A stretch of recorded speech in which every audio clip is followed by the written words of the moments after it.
Ladies and gentlemen, children of all ages, welcome to the Tone Church. Up on the bench today we have this monstrosity, the Throne of Cthulhu. I couldn't think of a name that worked with our normal Judeo-Christian themes, so we went to our old standby. We went to Lovecraft. What is this monstrosity? This is like the world's biggest effect pedal. Well, not too long ago, Eddie over at Rexylab, go check out his channel, he put together a very small guitar for a gentleman, and the gentleman in question is a lot shorter than the average person, so he has some challenges that the average person doesn't normally have to deal with. And we can't let any kind of challenges get in the way of our creativity. So when I saw that video, I was inspired to build this for him. Now, this is going to be a gift from the Tonepriest Patreon supporters and a generous donation by T&T Towing out of Marshfield, Massachusetts. And what this will do is, because he is so short, it's kind of difficult for him to be playing guitar and to have a bunch of pedals on the floor. What this will do is he can sit down with his guitar, he can plug into this, and this has distortion, delay, a cab simulator, and back here we have a splitter, so we have two outputs that can either go to amplifiers or can go direct into a DAW interface. It also has a headphone output, so right here we have our headphone volume. Plug your headphones into there, and I gotta tell you, this headphone amplifier was kind of an afterthought. I had the PCB laying around. I was like, oh, let's throw that in there. That might be cool, too. And that's one of my favorite things about this. There's a battery inside, so all you need to do is plug your guitar into it, pair of headphones, and you can practice around the house with distortion and delay. And, you know, it just sounds great. It's awesome for practicing. I love it. I'm going to miss having this thing around.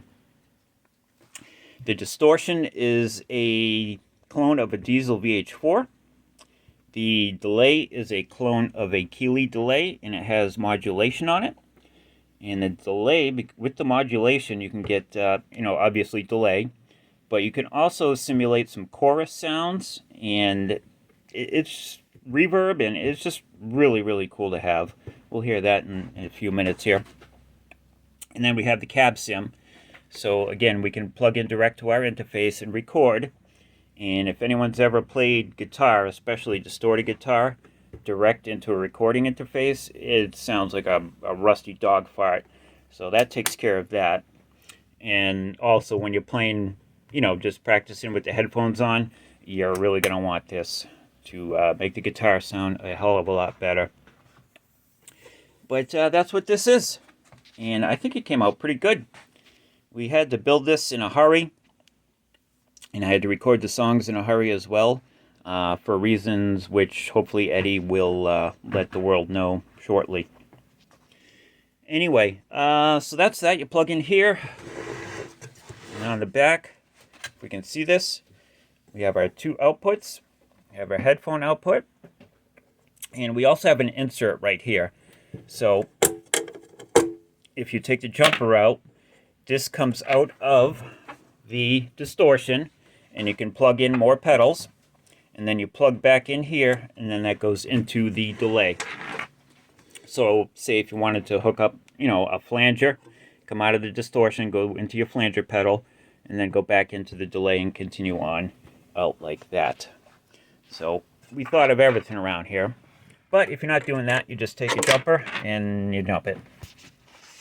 Okay, up on the bench here we have the Throne of Cthulhu, and what we are doing is we are trying to figure out where the potentiometers need to be set on the splitter to get an equal level of signal that's going into the unit to come out of the unit.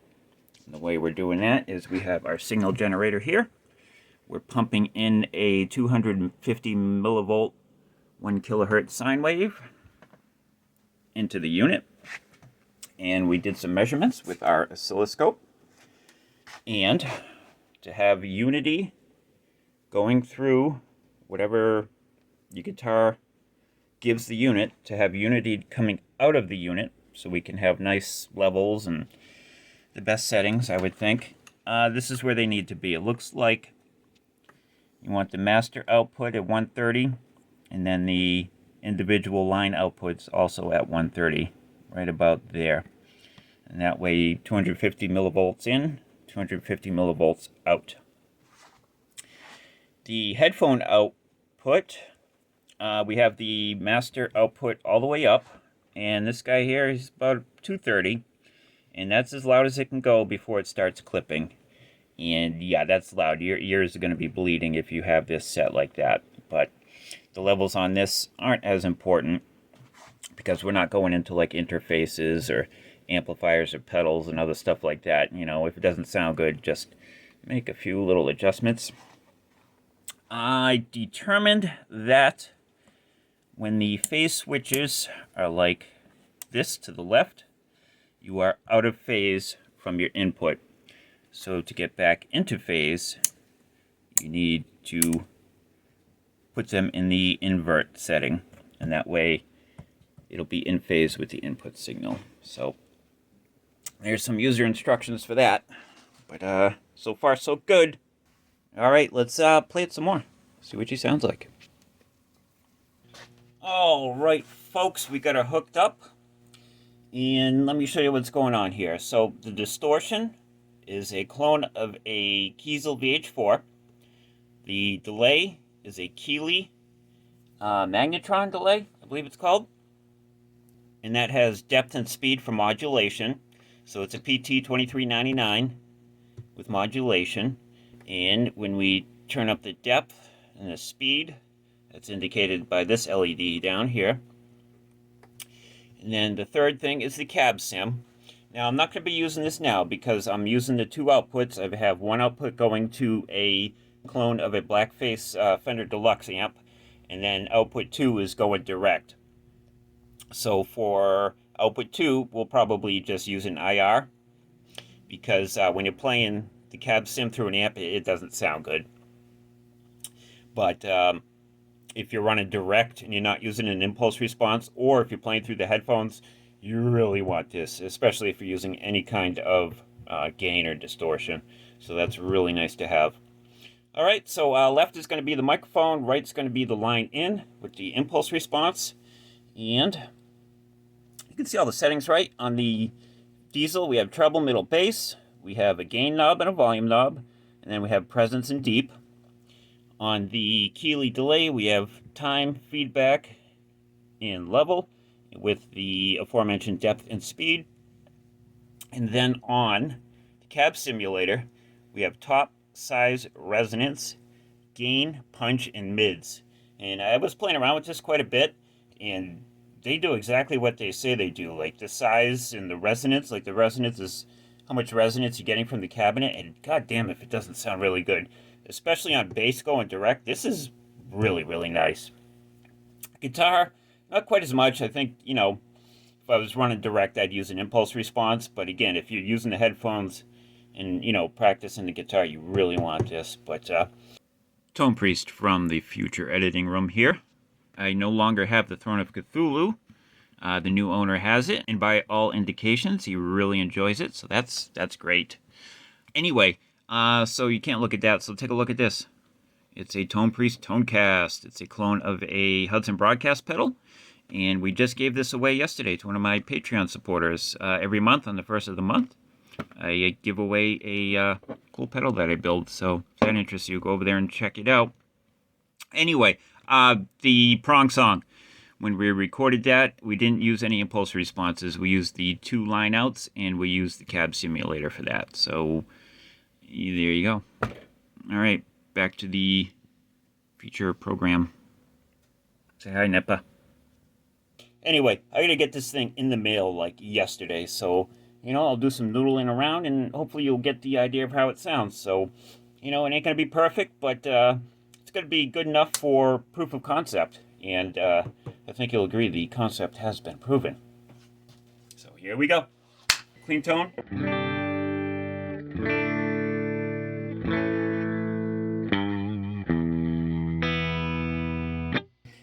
right, let's start with the delay. And with a short delay, we can get some slap back.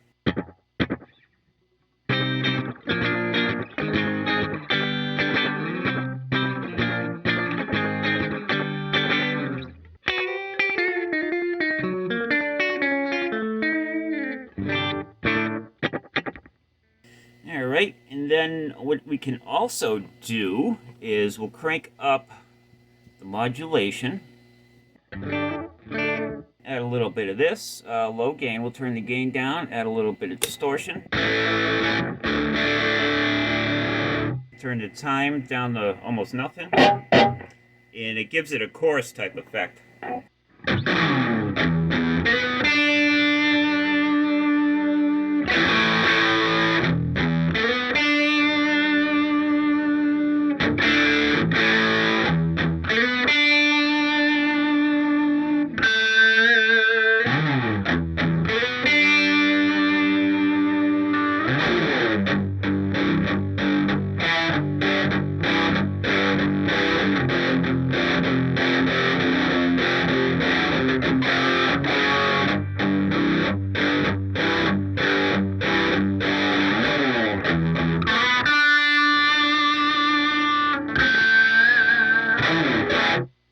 One thing I notice about this distortion is you can hit all the harmonics in the world, even with the gain set low.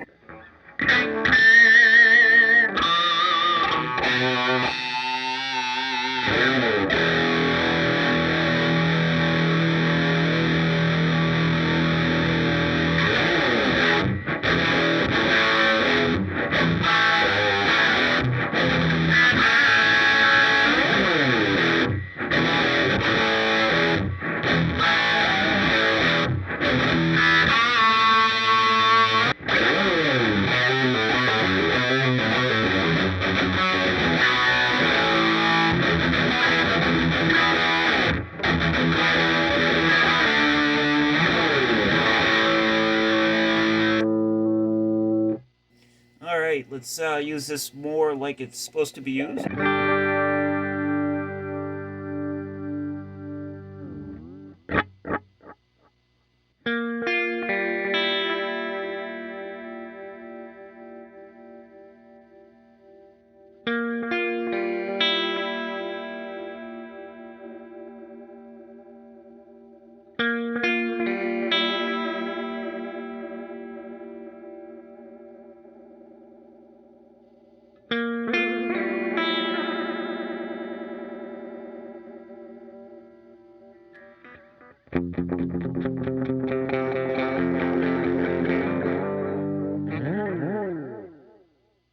Sounds great.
Oh yeah, fun with delay.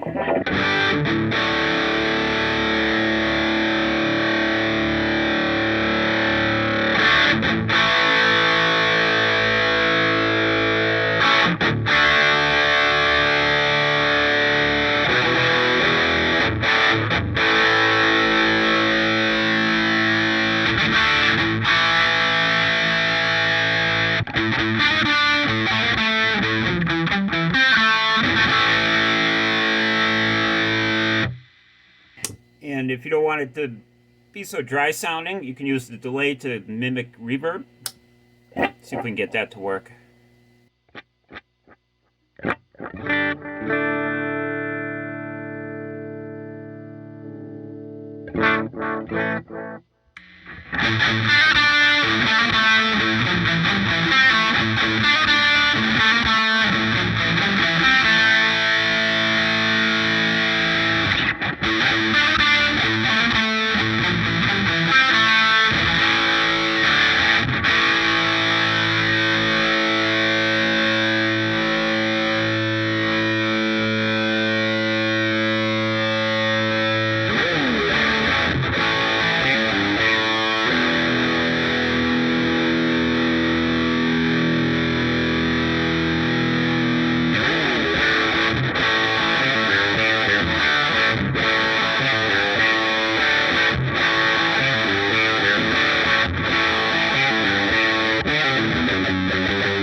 All right, there you go. There you have it. How fun is this thing? I believe and I hope that the gentleman that is receiving this is going to enjoy it as much as I enjoyed building it. I think this thing's great, man. I really love it. I wish I had more time to play with it, but again, we're on a deadline. We're going to get this sucker out. And go to Rexy Lab, check out Eddie's channel, and maybe soon he'll tell us why we're in such a hurry. But he's got some pretty exciting news. But yeah, I couldn't be happier with the way this came out. And I think the gentleman will really, really enjoy this. And I hope he does. And I can't wait to hear, the music that he can make with this. And hopefully, the whole reason we built this was to, help him out, make it a little bit easier so that nothing stands in the way of his creativity. So there she is, Throne of Cthulhu, coming out of the dark depths. All right, I want to thank my Patreon supporters for, helping fund this project. I want to thank Teddy from TNT for his generous donation, and I want to thank you for watching, and thank all my subscribers, thumbs uppers, commenters, and Cthulhu's mom, whoever that might be. I think the jury's still out on that. All right, everybody, thank you so much. Rock on and prosper. Done.